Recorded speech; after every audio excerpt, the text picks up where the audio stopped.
We drove to Seneca Rocks, West Virginia for the weekend from Washington, D.C., and happened to spot Smoke Hole Caverns on Google Maps. Smoke Hole Caverns is believed to be around 200 million years old, is nearly 18 miles long, and was used by local Seneca Indians for smoking meat when European settlers arrived. It was also later used as a shelter and for various purposes during the American Civil War, including for storing explosives. The caves were also used for hiding moonshine during the Prohibition era of 1920 to 1933. It is one of only 4 commercial caves in the state of West Virginia.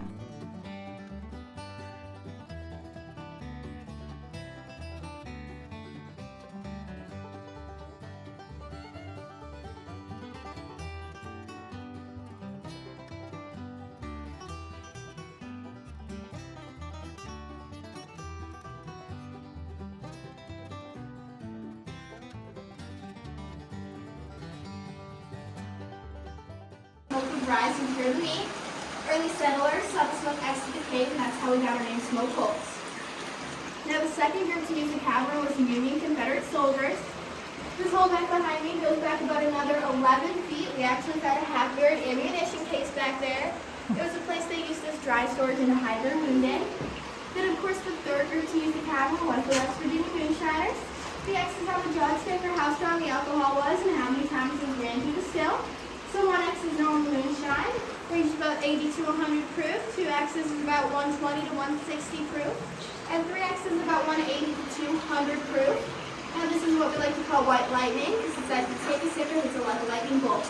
Now if you were to run this moonshine through a 4th time through the still, you could risk blowing it up, but if it made it through, we would have something small or strong enough to run a small engine. Now this is a wet cavern, so just keep that in mind as you're walking throughout the tour. Use your handrails if needed. There are a few lower points, so make sure to go ahead and point those out to you guys, and feel free to take as many pictures as you'd like. So just make sure you guys watch your heads right here.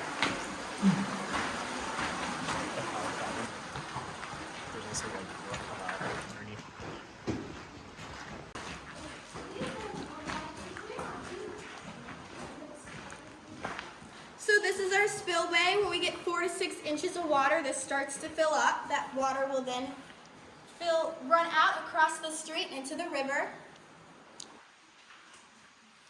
If you guys look to where some lights are, you can see some green algae growing. This is because of the artificial light, so I'll be turning them on and off throughout the tour to help prevent the spread of this. Now if you guys go ahead and look up at the ceiling, you can see what looks like glitter. This is iron pyrite, otherwise known as fool's gold. And it runs all the way through here.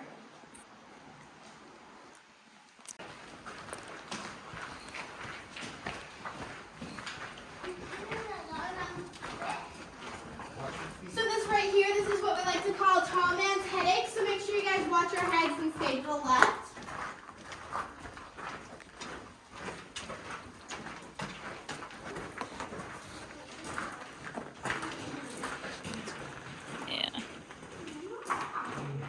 So this is our underground lake. It runs about 50 feet in width and 100 feet in length, and the deepest part of the lake is about 20 to 30 feet.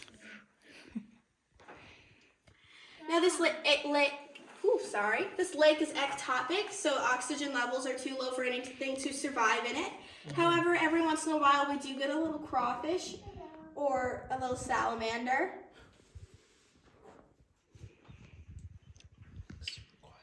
Now if you go ahead and look at the wall in front of you, you can see the first formation in this cavern. This is a flow stone. It's formed by waters and minerals seeping through the rock. The water runs down and leaves the minerals behind.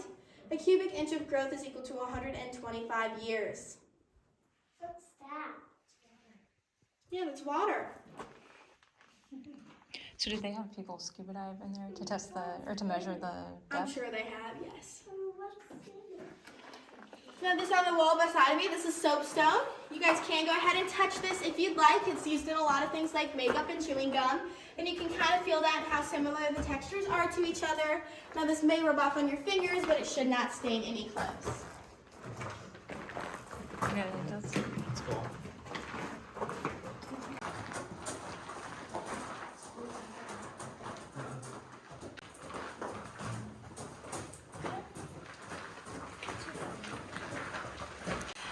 Yeah, I was thinking Snoopy would be like trying to explore in here and stuff. And Ash would probably be scared though, I think.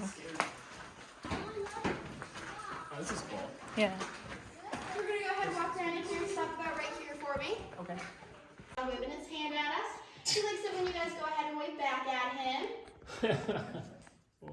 Now right below that there's an upside down umbrella without its handle. Right below that there's a little wolf howling at the moon. Then of course we have our mountaineer right up there climbing his mountain. We also have a little black cat chilling out on his tree branch right down there. The wall right in front of us, you can notice something a little bit different. It's actually running vertically instead of horizontally. So this is because when this used to line an active fault line and the tectonic plates were pushing against each other to create the mountains, the cavern actually shifted a 90-degree angle. So if you look back up at Prairie Dog Station, you can see where the bend happened. So this left wall here, this used to be the ceiling, which is why it's so smooth.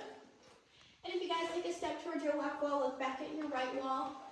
This used to be the floor, and you can see where water has once ran through and it's carved out passageways.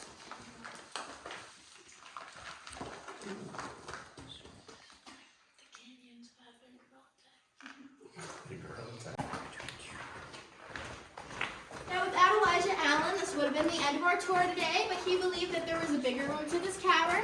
He thought this because he crawled down in here and heard his echo. Now normally the water level isn't quite up this high. We have gotten a lot of rain recently, so that's why it is. But he crawled back there and heard his echo. So him and 3 of his buddies came back here and carved out this boulder. Now it took them about 3 years, but eventually they did get through it. You can see all the chisel marks in the rock. Now beyond this point, there's limited touching due to a West Virginia cave law. The oils in our fingers will stop the growth of any new formations, and we want to prevent that from happening. So you guys can go ahead and get it all out of your system at this boulder now. Now as you walk through the next hallway, there is a bit of a low point, so make sure you guys are watching your heads.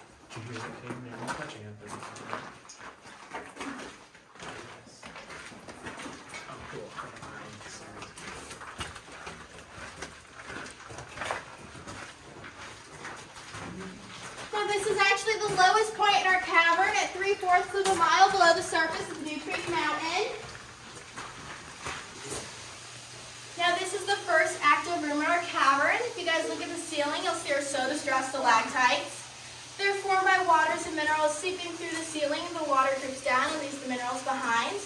We call them soda straw stalactites because they're hollow on the inside. Now if you guys go ahead and look right above this first light, you'll see a ribbon stalactite. It's formed by waters and minerals the same way soda straw stalactites are formed, except for the water runs in a different direction due to gravity, which gives it its ribbon form. Then if you look up towards me and to the right, you'll see a stalagmite. It's formed by waters and minerals dripping down from a stalactite, and the minerals build up on the floor. The stalactites and stalagmites can meet. This is called a marriage, and it forms a perfect column.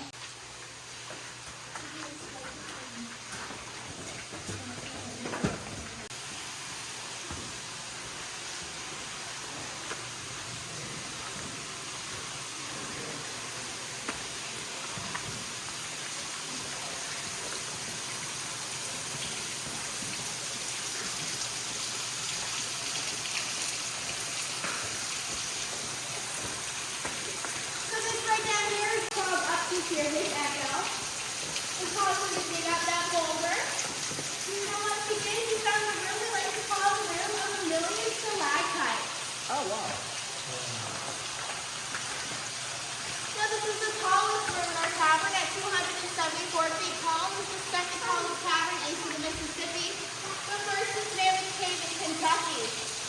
Now all of these formations are there to the underground stream that runs above us, and you can kind of see where the stream lays where all of the formations are. Ribbon stalactite is 13 feet wide and 16 feet long. So feel free to go ahead and take as many pictures as you like.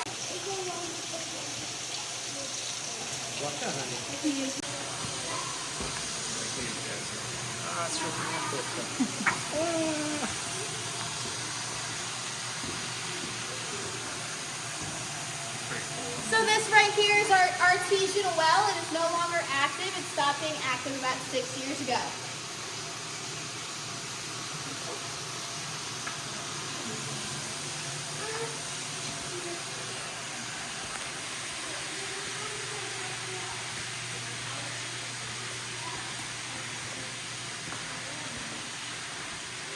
Oh, wow.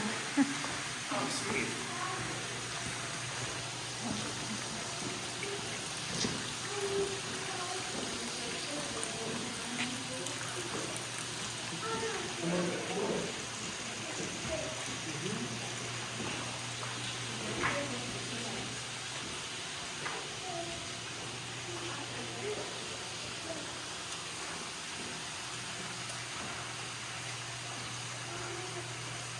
So this is our cave aquarium here. We keep the lights on and the water running so the fish can survive down here. We also switch them out about once a year and clean it out about once a year.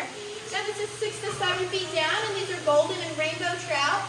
Fun fact about the golden trout is they are actually native to Grant County and genetically modified from a rainbow trout.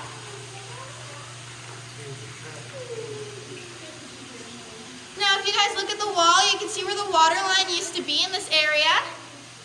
Now this below it, this is called Crystal Cave Coral, and where you guys can reach like either sides right up here, you guys can go ahead and touch this. It's formed by stagnant water, and the stagnant water pulled the minerals out of the rock.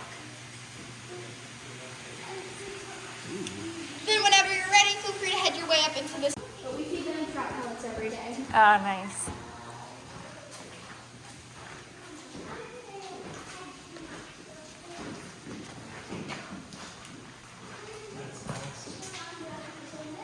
Look at this thing.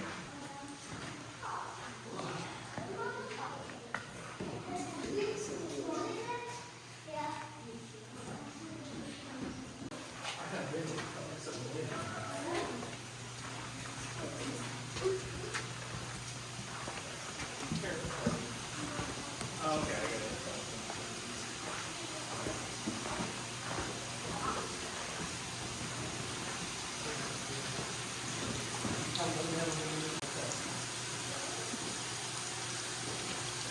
When we were just in, you can see how the light bounces off of those stalactites and stalagmites there along with the flowstone. We kind of like to say how it mimics the aurora borealis.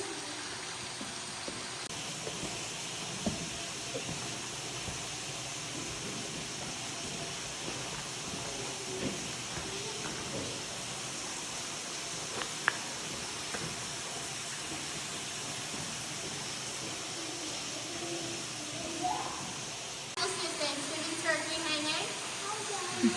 Now right by the turkey there's a really long carrot, a half-eaten chicken salami, and all of their bacon. Now if you look over the banister, of course you can't have bacon without a runny egg, a nice juicy peach, and 3 good scoops of mashed potatoes. And of course, this caveman needed someone to help him eat all this food, so he got himself a herd of elephants. Those elephants made a big mess, so he had to make sure he got himself a mop to help clean up. He also had a snake protector, his alligator friend, and he liked to say that his exes lived in Texas. Now, right outside of this cave, he had his pet wolf. And his neighbor was a little Indian girl and her totem pole. Now whenever you're ready, feel free to head your way down this next set of steps.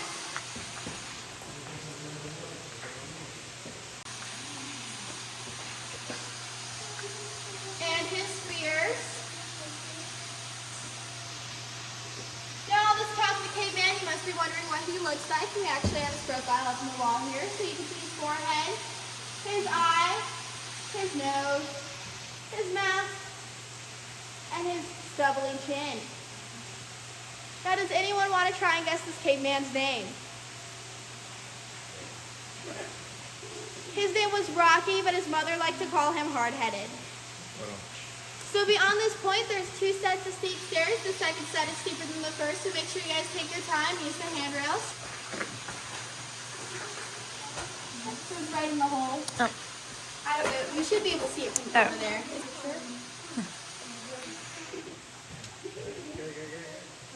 Man's table, you can see all the shot glasses, the beer mug, and the ashtray right behind here.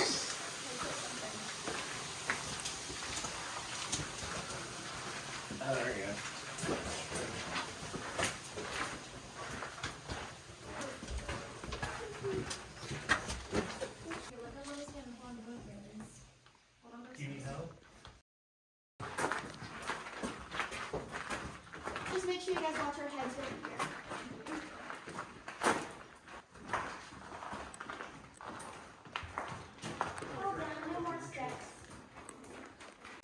You fall like, ah. The sticks would just run around there.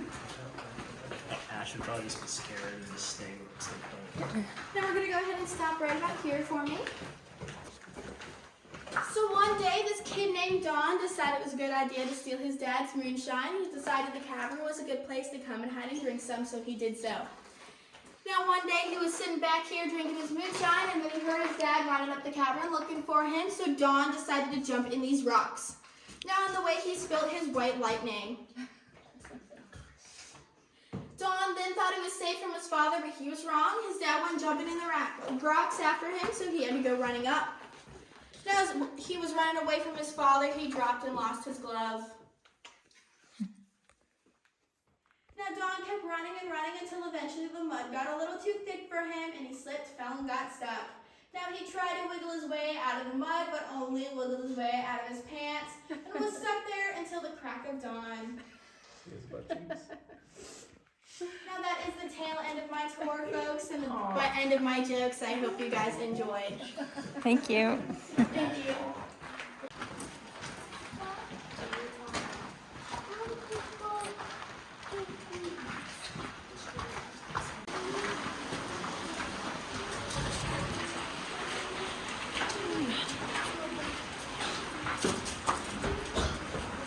So thank you guys so much for coming on this tour with me today. You can go ahead and follow the pathway back to the gift shop. You'll see a sign that says "See you Hillbillies" later. If y'all are staying, I hope you have a great stay, and if you're traveling, of course, safe travels. Of course, tips are greatly appreciated, but you'll have a wonderful evening. That's neat. That's pretty cool. Well, thanks. Yeah. Yeah, thank you.